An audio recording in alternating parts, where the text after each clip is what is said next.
ഞാൻ സജീവ് പറഞ്ഞു ഞാൻ ഏതൊക്കെയോ CPM നേതാക്കളെ കോട്ട് ചെയ്തു.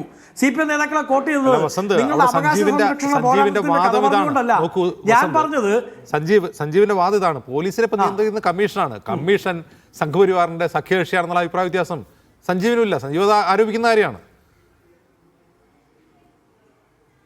പിണറായി വിജയനില്ല. പിണറായി വിജയൻ അങ്ങനെ ഒരു അഭിപ്രായമില്ല. NDAയിലെ ഒന്നാമത്തെ സഖ്യകക്ഷി അത് ഇലക്ഷൻ കമ്മീഷനാണ്, രണ്ടാമത്തത് ED ആണ്, മൂന്നാമത് പോയ BJP വരൂ എന്ന് പറയുന്നത് ഞങ്ങളാണ്. അത് ഞങ്ങളാണ്. പിണറായി വിജയൻ പറഞ്ഞോ ഇന്നത്തെ സ്റ്റേറ്റ്മെന്റിൽ? പിണറായി വിജയൻ പറഞ്ഞോ പോലീസ് ചെയ്ത് തെറ്റായി പോയി എന്ന്? ഞങ്ങൾ അറിഞ്ഞുകൊണ്ടല്ല, എനിക്കതിൽ ഒന്നും ചെയ്യാനില്ല, എനിക്കില്ല എന്നതിനപ്പുറത്ത് അത് ഫൗൾ പ്ലേ ആണ് എന്ന് പറയാൻ പിണറായി വിജയൻ തയ്യാറായോ സഞ്ജീവേ?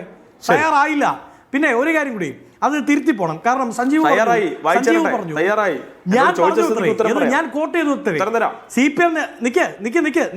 CPM നേതാക്കളെ ഞാൻ കോട്ട് ചെയ്തു അത്രേ. എന്തിന്? ഇവരുടെ അവകാശ സംരക്ഷണം. അതിനല്ല ഞാൻ ആനിരാജ അടക്കമുള്ള നേതാക്കൾ CPI അത് സഞ്ജീവിന്റെ ഓഡിയോയ്ക്ക് എന്താ കംപ്ലൈന്റ് ഉള്ളതുകൊണ്ടാ പറയാം സഞ്ജീവൻ അവിടെ ഓഡിയോയ്ക്ക് എന്താ കംപ്ലൈന്റ് ഉള്ളതുകൊണ്ടാ ഞാൻ പറഞ്ഞത്. CPI നേതാക്കളും ആനിരാജ അടക്കമുള്ളവരും പറഞ്ഞത് പോലീസിനുള്ളിൽ സംഘ് പരിവാർ സ്ലീപ്പർ സെല്ലുണ്ട് എന്ന് പറഞ്ഞത്. അതിനെ നിങ്ങളങ്ങ് എടുത്തുപൊക്കി അഭിമാനമായിട്ട് കൊണ്ടു നടക്കണോ? തലയിൽ കിരീടമായി കൊണ്ടു നടക്കാനാണോ പ്ലാൻ? എന്താ കൊണ്ടു നടന്നോ? സഞ്ജീവിന് അതാ ഇഷ്ടമെങ്കിൽ എടുത്തോ, നല്ല കാര്യം. ഞാൻ പറഞ്ഞത് പോലീസിനുള്ളിൽ സംഘ് പരിവാർ സ്ലീപ്പർ സെല്ലുണ്ടെന്നാണ്. ആ സ്ലീപ്പർ സെല്ലിന് വഴിവിട്ടു കൊടുക്കുന്നത് നിങ്ങളുടെ പോലീസും പിണറായി വിജയനുമാണ് എന്ന് പറഞ്ഞത് ഞങ്ങൾ പറഞ്ഞതല്ല പറഞ്ഞത്. CPI അടക്കമുള്ള ഉന്നയിക്കുന്ന ഒരു പ്രധാനപ്പെട്ട ആക്ഷേപം ഇപ്പൊ നോക്കൂ, ഡിജിറ്റൽ റൈറ്റ്സിനെ കുറിച്ച്, ഇന്റർനെറ്റ് ഫ്രീഡത്തെ കുറിച്ച് കൃത്യമായ നിലപാടുകളുള്ള നിലപാട് എഴുതി വെച്ചിട്ടുള്ള ഒരു പാർട്ടിയാണ് CPM പ്രഖ്യാപിത നിലപാടുണ്ട്. പക്ഷേ അത് മുഖ്യമന്ത്രി പിണറായി വിജയൻ ഉണ്ടോ എന്നൊരു ചോദ്യമുണ്ട്. മുഖ്യമന്ത്രി പിണറായി വിജയൻ ആ പാർട്ടിയുടെ PB മെമ്പറാണ്. അദ്ദേഹത്തിൻ്റെ കീഴിലുള്ള പോലീസ് RSSന് സ്ലീപ്പർ സെല്ലാവുന്നു എന്ന് ആക്ഷേപിച്ചത് CPIയിലെ ആനിരാജയാണ്. അത് ശരി. അതുപോലെ ആ ആക്ഷേപം കേരളത്തിൽ തന്നെ ഉയർന്നിട്ടുണ്ട്. ഇങ്ങനെയൊരു സംഭവം ഉണ്ടാകുമ്പോൾ യഥാർത്ഥത്തിൽ മുഖ്യമന്ത്രി എന്ന നിലയിൽ, CPMന്റെ പോളിറ്റ് ബ്യൂറോ മെമ്പർ എന്ന നിലയിൽ ഈ വലിയ ഒരു രാഷ്ട്രീയ പ്രശ്നത്തെ ഉയർത്തുകയല്ലേ വേണ്ടത്?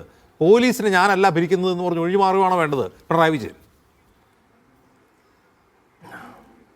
അല്ല, ഒന്ന് ആ ചോദ്യത്തിൻ്റെയും ആ ഉത്തരത്തിൻ്റെയും കണിശത ഏത് വിധത്തിലാണ് കടന്നുപോയതെന്ന് നിങ്ങൾ പ്രത്യേകമായി നോക്കണം.